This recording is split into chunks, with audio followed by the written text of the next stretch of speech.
Hey there viewers, my name's Torinski and welcome back to another DCSS Sunday. Today we're going to be jumping back into the usual, trying to get a win with every species in the game. Where we last left off, we'd successfully gone through Spriggan on the first try, which is not something I expected to get done, so I'm very happy with that result. And it does mean that we're back en route for a bit of a streak here.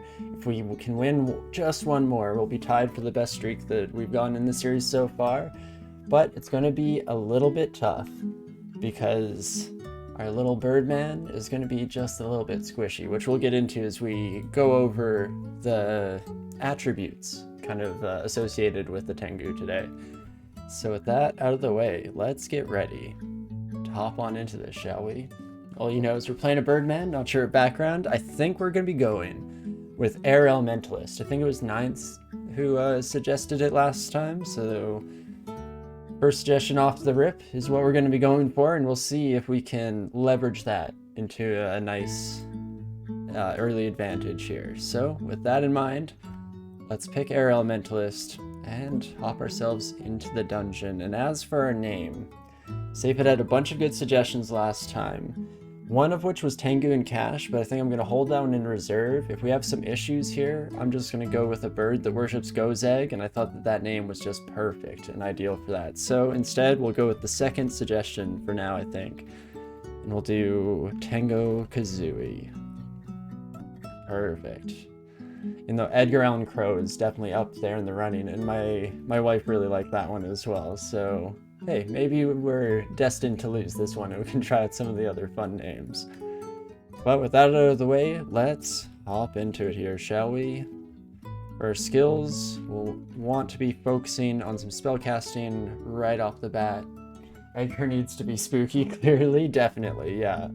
So maybe less so for an Air Elementalist, we'll go with a more like necromancy slant. Even Venom Mage can be a little bit darker and themey, and something to that extent should be nice.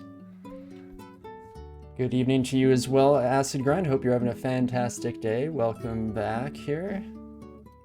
We'll also, of course, go into our auto pickup with / /. Always get those ones mixed up in my head. You wouldn't think that I was in programming because they're very important for that. But okie dokie, with that all set and out of the way, all that's left to do is send a quick dump file to our morgue so that we can pull out the seed for the run, just in case any of you lovely folk want to join in at home, try out your own luck in the same set of circumstances. You can feel free to do so. Hop in here, pop into the properties, there we are. And okay, that out of the way, there's nothing left to do but just hop into it, and only a little bit nervous about trying to get this streak. And you want to talk gods, but let's be honest, we're doing Rando Fated Alternate D1.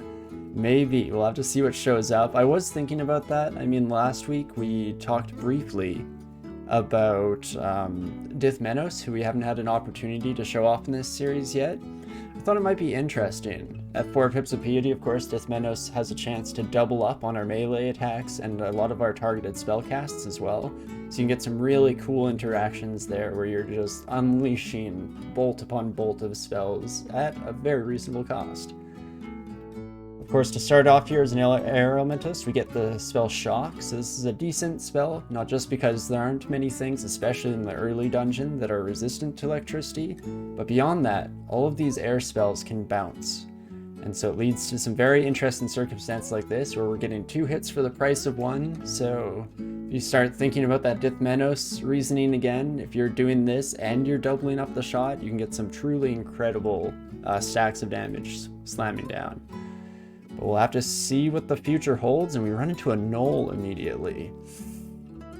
Shouldn't bite you, but I'm very tempted to. We can see that we're in a decent position. This is where that shot will just bounce back and forth over and over again. Behemoth, the answer is Behemoth. That's a very reasonable choice for sure, trying to get the most of our spellcasting mana returns, of course. I'm going to try one shot. Yeah, I was afraid of that. And then we're just going to walk away. We did random energy away from them. I'm hoping to do so again. We just have to keep thinking about our odds here. Do we want to try to take a shot? This is a bit more reasonable since we have the extra space. And it's close. We do a decent chunk of change there at the very least. Later on, we'll be seeing a lot of strategies similar to Spriggan, because at level 5, of course, Tengus gain the ability to fly, and with that, they gain an increase to their evasion as well as their movement speed. So, you can definitely use that to kite enemies away, but we don't need to at the moment, because we do just keep getting that one gap space and then trying to leverage the bounce shots of shock to decent avail here. Not too bad. I guess we didn't really go over the attributes of the Tengu, like I said we were going to. So real quick, we'll hop in. We can see that we have a beak and claws. So we actually have 2 different auxiliary attacks that have a chance of proccing whenever we attack in melee. So you can get a decent amount of damage thrown down as a melee combatant. And then if we layer our spells on top of that, hopefully we'll have a nice little hybrid grouping of abilities in order to use. Of course, we already mentioned gaining the ability to fly at level 5, so that will be a nice little boost in our power and our ability to stay alive, most importantly, of course, because alongside all these advantages, there's the fact that we're yet again playing on a character that struggles a little bit in the health department. For Tengus, it's not quite as bad as Spriggans or Felids, but it's definitely not the greatest either. I'm going to fight this Quokka here because I really want the extra bounce shots. Fantastic. Slightly risky to try and take that buddy on, even for a short amount of time in melee combat, but definitely turned out to be worth it. Also, if we decide to go completely the other way and go unarmed fighter, go with Cluck Norris, I absolutely love it.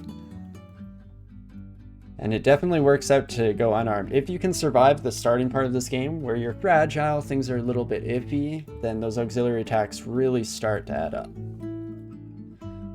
And another Quokka. This has actually been quite a rough first floor in general.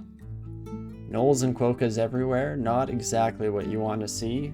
Fortunately, we're able to hit a little bit above our weight class thanks to the bouncing shots. So as long as we are in a position where we can line up those extra hits, we will be sitting pretty and not quite as scared as we otherwise might have been in the same situation.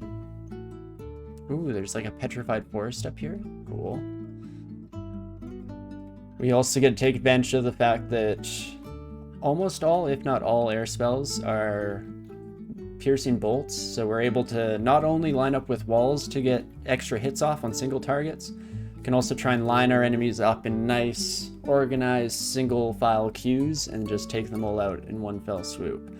And we do find a D1 Fated Altar. So how are people feeling today? Do we want to get a little weird with it, or do we want to see greater likelihood for a win, or at least more consistency, which leads to that to a certain extent? So I am happy to go for the altar if we're looking for some Zane today. I guess one thing that I did fail to mention in the brief little overview is that Tengus are unable to wear regular helmets and boots. Makes sense with our giant talons. So with those 2 slots missing, we will be at a slight lack of armor class in the early game, which all kind of leads into the squishy issues that we were mentioning before. But if we can find a nice cloth hat with a good enchantment, we should be okay. It's up to us. If we have someone we're wanting to try. That's the thing, I never really have any plans for these streams. Kind of just go into it, flying by the seat of our pants and hoping that it all kind of works out. But let's keep going for now. I'll see what we find on D2, because if we find a very early Dithmenos or what was the other one that we were mentioning? Behemoth Altar? And we definitely want to take advantage of those. Adder fight slightly scary there. Had to sacrifice a little bit of health just to get in the proper positioning, but once again, as long as we can get those bounces organized, we're feeling okay. Feeling like we might have a shot. The other thing that we might want to quickly check in just a brief moment here, and I should have potentially been trying a little harder there to line up those shots to hit both targets, because kind of just sent a bolt through one with the auto fire. But we can take a look at our spells in our starting book here and decide what we may be interested in. Static Discharge is something that I've never actually used at all on my own. I think it has an interesting like chain lightning attack, which is kind of cool, but in general I tend to skip by this one, potentially picking up swiftness if we want that extra little bit of survivability, just quickens our pace a bit. And last but not least, Airstrike is a nice spell if just because it is smite targeted, so we're able to take out some squishier backline enemies that might otherwise be a real pain. But in general, we're largely going to be hoping that we run into some early spellbooks here and potentially find a nice avenue to diverge our skill training in, because as we saw on the Genie run, you don't want to just have lightning spells going into Zot, otherwise you're in for a little bit of trouble. It's not looking like too many altars are showing up yet. There's still this very interesting setup. Oh, hello friend. Let's just bounce some shots real quick. Apparently this wall is more favored by the targeting. Don't know if there's a difference off the top of my head. I used to play Air Elementalist a whole lot more, so I had a much better grasp of the bounce mechanics and how to set up the perfect like 5 bounce shots. But we're gonna be dealing with my current level of knowledge, which is slightly less over this, and maybe, just maybe, we'll come to a great understanding as we go. Wouldn't that be nice? But still, no altars showing up yet, which is kind of interesting. I think we'll continue with what we're going for here. We are streaking, so maybe Fated Altar, not the best choice, though that's usually self-evident and we're just trying to have a bit of fun when we do go that route. But I'd like to be able to show off some of the Air Elementalist side of things, and unfortunately, if we get something like Trog chosen for us at the altar, then that's going to be our life from then on. No spells for us. So we'll see what we find. There is a good altar thing here with just... Is this Ellie? I think this is Ellie, right? No, it's Zin. Always mix up those two. It's the two good gods that I barely give a second thought to, because why not the shining one? And speaking of Trog, of course one of our other D2 altars just has to be the main men themselves. And last but not least, Chabriados is another one that I'm not too excited about. And this is going to be a bit of an interesting fight. In fact, probably should have held back a little bit sooner here. Unfortunately, the Bullfrog Skeleton is faster than us, so I can't really run away. He's in his fist and Ellie's goblet. There we go, okay. For the future, I can try and remember to give them their proper denotations. But let's see, the Paralyzed Staff is a 59% chance to work and gets us out of this fight in one piece. Otherwise, we could start drinking random potions, but there's no guarantee that that works out in our favor. Well, we might just end this streak nice and early today. It'd be nice to get some pressure off of us at least, right? Please paralyze. Oh my gosh.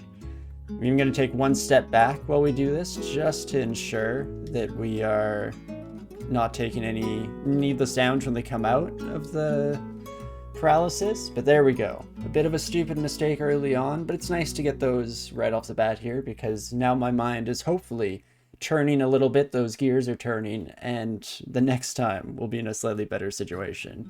But on a positive note, we did just hit level 5, so now we're able to fly. We have an increased ability to evade attacks, as well as that extra movement speed. So now we'll have a much easier time running away from threats that we find to be a problem. Hello, Uskaya. And there is the temple itself. So let's head down here and see what our options are for the game. Always tempting me with Gozag, of course.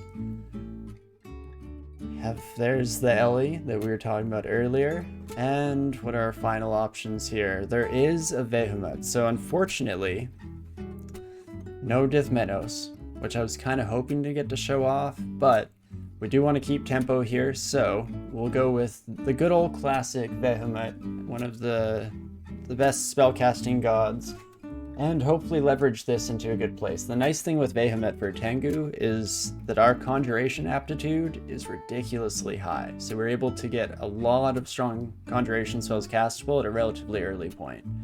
With that in mind, let's kneel here, and welcome to the squad, Vehement. Perfect, so I think we followed Vehement before in the series. I could be wrong though. Nice part about this is we get offered a bunch of destruction spells as we continue along here, so even if we're not able to find spell books, we'll hopefully find things like Orb of Destruction, maybe Lahudib's Crystal Spear Iron Shot side of things, and use those for an advantage. And we're really looking forward to when we can start gaining magic points back from kills, because that just allows us to stay in the fight a little bit longer, using all of our spells to their full ability. Don't like the shaman showing up. But of course, as mentioned, we're just running away, and you can see that we're slowly gaining ground as we do so. Oops. Hit the wrong key there. Shaman alone we could maybe fight, though it's still slightly frightening. Ooh, especially without any magic. So we can lean back into our stash of items here. A few more paralysis attempts. No. I'm gonna drink a potion here. Unfortunately, we don't want this null coming up to us. A bad hit from the shaman could be enough to put us over the edge into a place of worry, but we're gonna have to risk it. We'll run upstairs, take one step, and now we'll be doing better because fortunately we have the open space available to us. We can just run away. As long as the shaman doesn't haste themselves, which, do you just have haste other, or can you do it to yourself? Oh, what a fool. Just haste other. So unfortunate for you, friend. So we can just kite away a little bit, doing our very best. The shaman is healing up, which is a bit of a pain in the rear here, but hopefully we can get ahead of the curve. We can even start to just run away a little further than necessary, save up our magic points a bit, and then when the time comes, we'll have the magic available to just continually blast the son of a gun. Try it out. Oof, this is looking like a bit of a tough one for sure. There we go. I was about to say that we might have to just leave this fight and come back another day, but fortunately we get a good roll on the damage there. As with most air spells, well, and level 1 spells I guess, to be expected, we have quite a range on the amount of damage that can be dealt here, so if we just keep rolling ones, we're going to be in a tough spot. Hello, Minkar. I don't think I want to fight you right now, so let's immediately leave there. Great start to the floor so far, just panic situation one after another. Never didn't have it indeed. Not a doubt in my mind. Let's see, we know that Minkar is up in this area, so we can block off there for now. Unfortunately, now that they're woken up, they'll just be wandering the level a little bit. So who knows when we might run into them again here. But hopefully, we can prepare a little bit before that eventuality. Never mind, we have no time to prepare. Hello, Minkar. Drawn to the noise we're making with our spellcasting, even little baby lightning bolts. Apparently, kinda loud. We can maybe start to think about our training here. Do we want to gain swiftness? It's a little less important since we have the innate move speed thanks to our flying. Airstrike though, we could almost learn temporarily here to help us with some of these kind of beefier targets where we need, you know, that little bit of oomph to punch through. That in mind, I might learn it now. There'll most likely be plenty of amnesia scrolls as we continue through the dungeon, so there's not a huge risk involved there. We're also going to focus air magic down a little bit to try and get that failure rate looking just a little bit better. Let's hop back on the road. Oh, Minkar did see me at the end there. Ooh, and you're hasting, hey friend? Don't do that. One of the last things that we should do here is I noticed we had this Ring of Intelligence in our inventory on that situation where we almost died to the Null Shaman. And I still forgot to put it on, so classic me there. But there we go, let's throw that bad boy on and it should help our spell power considerably. Can even check. Already 1d9 on it. Shock. Ooh, incredible. So now we're in a bit of an interesting spot. We led Menkar down to this corner, and I'm hoping that that's where he'll stay. In fact, we can maybe head back to this excluded stairwell now that he's gone, and hopefully he stays in his zone right down here. Just block that off one last time. We're back on the road. Fortunately, there are lots of stairwells that we can just go down. And Eustachio, hey? Eustachio we're slightly better off against. Can be a bit annoying, but ideally, they just summon a bunch of little rats between us, and then we blast through the entire group with our shock and end up hitting Eustachio every time anyway. But I am slightly worried, of course, of running into some trouble during that fight, because one-on-one, I think we potentially have got what it takes. But as soon as Menkar comes crawling out of the woodwork from beyond, it's gonna be just a wee bit rough. Fortunately, this one orc was carrying around a nice dagger of venom here, so we'll almost definitely be swapping to that. Very nice early game weapon here, especially since our attack speed is already once per turn with a dagger with 0 training. So we can definitely leverage this to our advantage for the majority of this early section of the game. Do just a little bit of manual moving while I internally debate whether I want to try and fight Eustachio. Probably should just leave for now and come back. If we need the experience, once we're just stronger in general and it's a little bit easier of a fight to take. Because even a Sky Beast, I'm not as confident as I'd usually be at this stage of the game.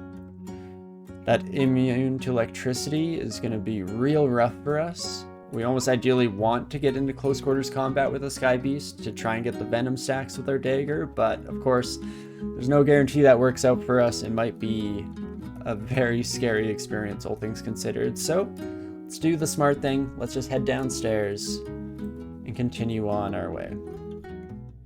I do see a time portal here, so I'm trying to stick to a corner here. In fact, I might just waste some time. I was moving back and forth, trying to waste time until we saw a message to see if we're anywhere close by. Then I realized as soon as I started doing it that maybe not the most intelligent thing I've decided on trying before, because we might as well be moving a little bit while we explore around waiting for the message. And there we go, we do get the message. I did also not realize that you had a flame wand on you, so that fight got way scarier than it was a moment ago. Do I risk the stair? I think I have to. Don't kill me, please. Perfect. Okay, so what a start. But this will be the sketchiest part of the game. Once we get a Tengu rolling, you definitely start to see just the strength of having really solid aptitudes across the board and being able to easily hybridize between spellcasting and melee fighting. But until that point, it's going to be a little bit scary the entire time. Let's move to a different stairwell, potentially or hopefully further away, since we know that the avalanche was not nearby. Oh, now it is. Interesting. How do we do against Necrophage early on? Should be able to take you out, especially with some good bounces here. Not quite. Let's try this again. Come on, we can do it. Beautiful. Very nice skill there, because it gives a decent amount of experience as well. And another one. Okay, don't mind if I do. In fact, let's maybe play this one a bit safer. We can fly away, then get our bounces. Rinse and repeat as needed. Until I get impatient. There we go, perfect. And now it's very nearby, so we know we're close to the sand castle here. We'll pop around this corner, and then we'll probably head back. We're still getting the very nearby message, So I'm actually going to push this maybe slightly further. Where are you at, friend? So we just get the nearby message up here. Maybe it's beyond this wall? Perfect. Always a little bit of a guessing game when it comes to finding these, but we do manage to get into the ossuary. Our dagger of venom is not going to be very helpful here, unfortunately. I think our shock should be enough to deal with everything. We could even airstrike if need be. Airstrike does not tell us how much damage it does. That is a-okay. Main issue here is that we don't have the room to take advantage of our speed, so we're going to be struggling a little bit depending on what we come across. Fortunately, we are wielding one of the few elements that undead are weak against. So let's try and get off some nice combo shots here. It is a beautiful thing when our enemies line up nicely for us. Perfect, and then hopefully the rest of this follows a similar trajectory. Now you never know what you might find. If all of you would like to line up, please and thank you. Form an orderly line. I'll get to you one at a time as the opportunity presents itself. There we go, beautiful. Adder zombies shouldn't actually be too bad. Even these water moccasin zombies should be manageable for us.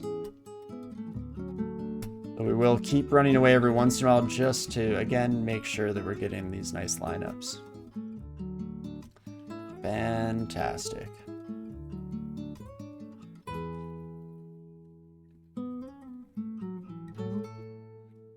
Oh boy. Taking a little bit of damage at the end there, but still all in one piece.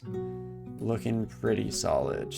And there we go, Venomite is starting to offer us some knowledge here. It starts with just weak spells, but eventually we'll be getting the best of the best, the cream of the crop. So Sandblast, not too interesting for us. We could pivot into Earth. We have the stones for Sandblast, but it's not going to be that much more effective than Shock. So we might as well keep doing as is until then. And fantastic. Managed to get through in one piece, get a bunch of nice consumables for the future, can hopefully use those to good effect. And we're ready to head back into the regular dungeon here. How do I feel if we run into Edmund again? Will it go differently this time? Could try and just outlast the number of wand charges he has, I guess. All in all, it shouldn't be the end of the world. I just want one of you, please. Perfect. Here's another enemy that is usually just a true pain in the rear. For most mage characters, your first phantom that you come across is going to be a bit of a pain, but fortunately, we don't see the same thing in this situation with good old Shock at our side. Fantastic. That 5-stack is ID, right? You would think so, right? But maybe it could be acquirement. That rare 5-stack of acquirement scrolls by D5. You never know. And because I'm very slow to do my identifying, even with that little reminder, I'm debating holding off for the time being. But we should get around that pretty soon. And now Grinder is an interesting one. That Paralyze is going to hurt really bad. But at least she's not resistant to it. So that's nice. Resistant to our spell, I guess, for more context. Sometimes I forget what I've said out loud and what I've just said in my head. Let's see, we can do one hit, see how it goes. The nice thing about Grinder is that she blinks around. It could be really annoying, but ideally, it just means that she gets herself into trouble. Oh, and then a troll comes around the corner. Huh. Well, that changes things. I was gonna risk it and fight this out, knowing that a paralysis is likely to kill us. And now I regret everything. Paralysis is still a real risk, so we might have to go for this bounce shot. I mean, as you can see from the trail of targeting here, all of the shots, the entire 7 distance, is ricocheting on this one square. So we could get through this fight, and I think it's our only opportunity. If we start to run and we get paralyzed, we're dead for sure. So here goes nothing. As we get tormented. Fantastic. Well, all or nothing one last time, but now we're definitely in one-shot territory, going both directions. So hopefully it works out. Fantastic. And as for the troll, we're just gonna run away. Slightly unexplored territory to the right there, so I did a quick runtime decision to change our trajectory. You can see that while we are faster than the troll, it is just by a smidgen. So we're still going to be struggling a little bit to get into a safe spot. In fact, I don't think I can fight this son of a gun, so let us retreat. Call a retreat. And we'll just head back upstairs, shall we? A little bit of a rough start. Let's walk away from Menkar. But hopefully we can change our luck moving forward. So this is where Edmund was. Between Edmund and a troll, I do feel better odds against Edmund, even with the fire wand. So let's just give a quick hello to this son of a gun. Please stop blasting me. Sir, I said very nicely, I asked, please. Oh boy. Now we have 14 charges of fire, so that's nice. And in fact, with this fire side, we could head back up and fight Menkar. Menkar does have vulnerability to fire, so it allows us to deal slightly extra damage. I think we will. Let's pop up. Let's find this son of a gun, shall we? I was going back to auto-exploring, but I don't want to run into either of these two. So let's first exclude them. And then we only get a few shots here before we're in real combat. There's the torment. And it's real close. There we go. Not too bad. And in fact, we can potentially explore the rest of this level now that we've cleared out one of the major threats. We still want to stay away from those other critters. Mixing creatures and critters in my head totally makes sense. Did not at all ruin the sentiment, I'm sure. But there we have it. And okay, one of our stairwells is slightly hidden away in range of that sky beast. Which is a shame, too bad, but I guess we did clear out this one of Edmund, so we're in a slightly better position. We'll just dodge around the troll for the time being, potentially coming back to finish them off in our own time.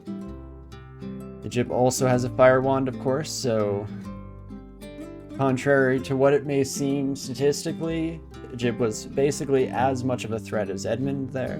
Not great, but we managed to get through in one piece, and that's all that really matters. And besides some near-death experiences, we're actually doing okay now. Not feeling quite as bad.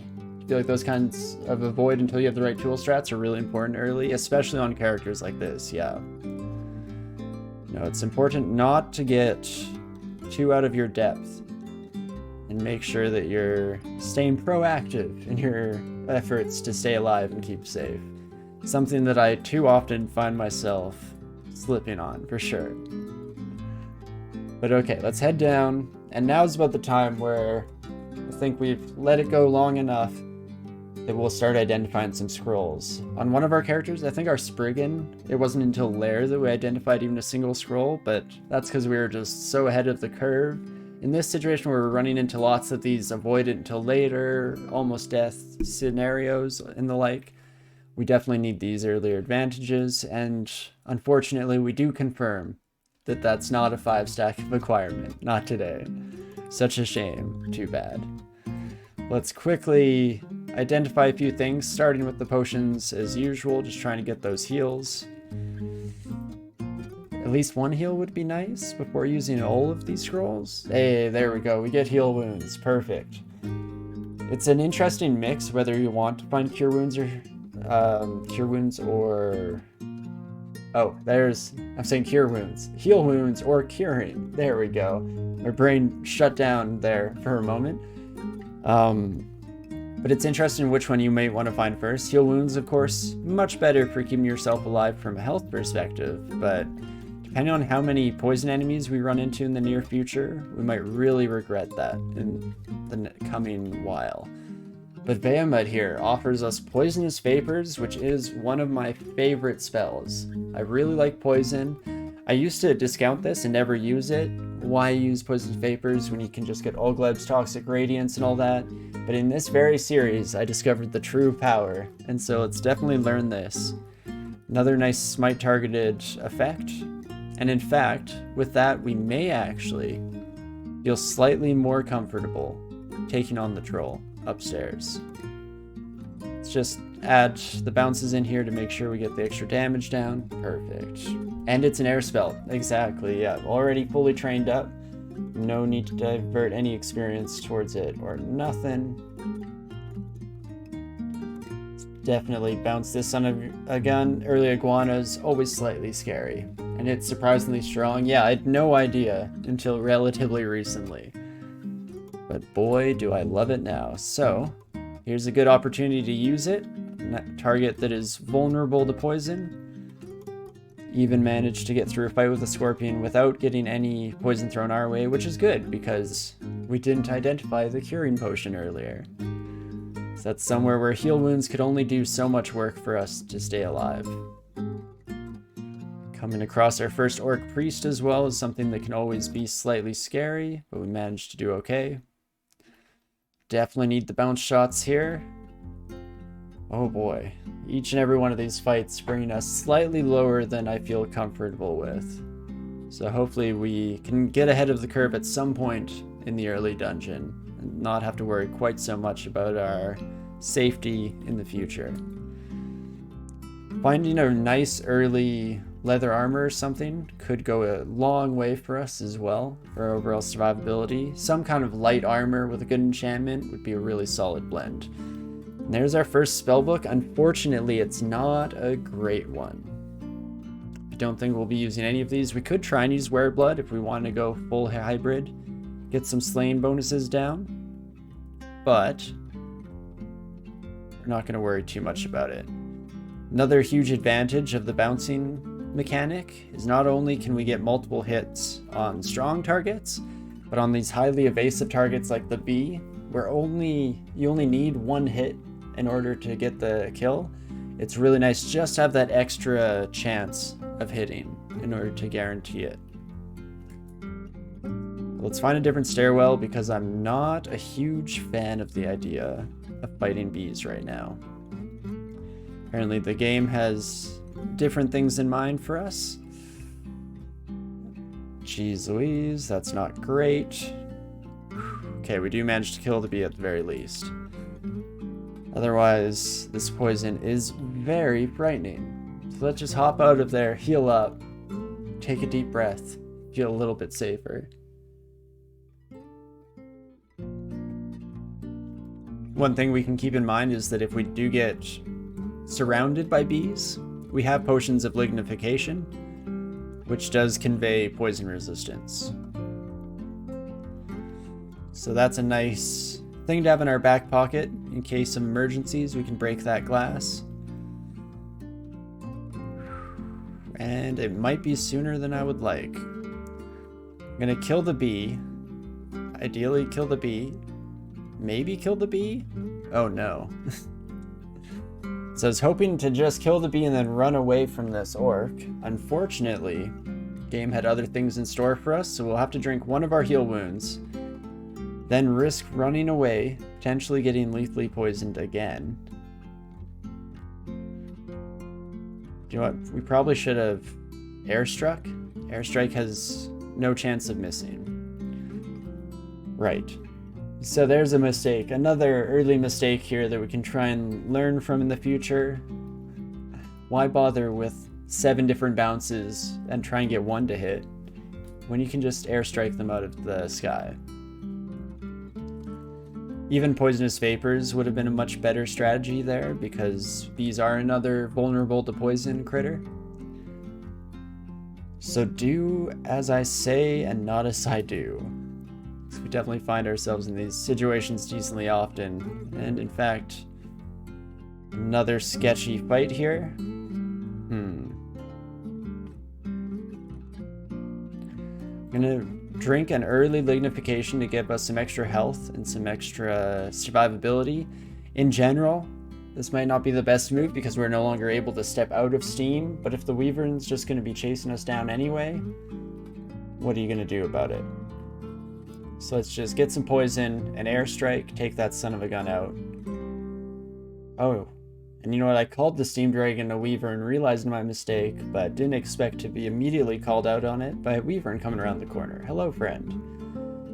Let's poison you. You're gonna hurt really bad if you get into melee range. We have the 1 more heal wounds. Have our flame scroll. Prophetic. Yeah, in the worst way possible. We can prophesize our own demise, and that's about it. Real quick, let's take a check on airstrikes. Okay, I was pretty sure it worked this way, but I wanted to double check to guarantee. It does more damage when the target is in empty space. So once the Wyvern gets here, it's a slightly better position for us to use that. So until then, let's get some extra damage down with our Flame Wand. Ooh, and we're 1 mana short? Oh no, 2. It costs 4 airstrike. You're so expensive.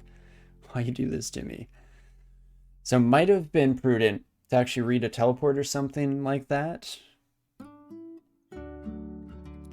But now we're a little bit more committed. We would have also had to wait for the tree form to leave us as well, I guess. So maybe not quite as smart of a play as I was suggesting.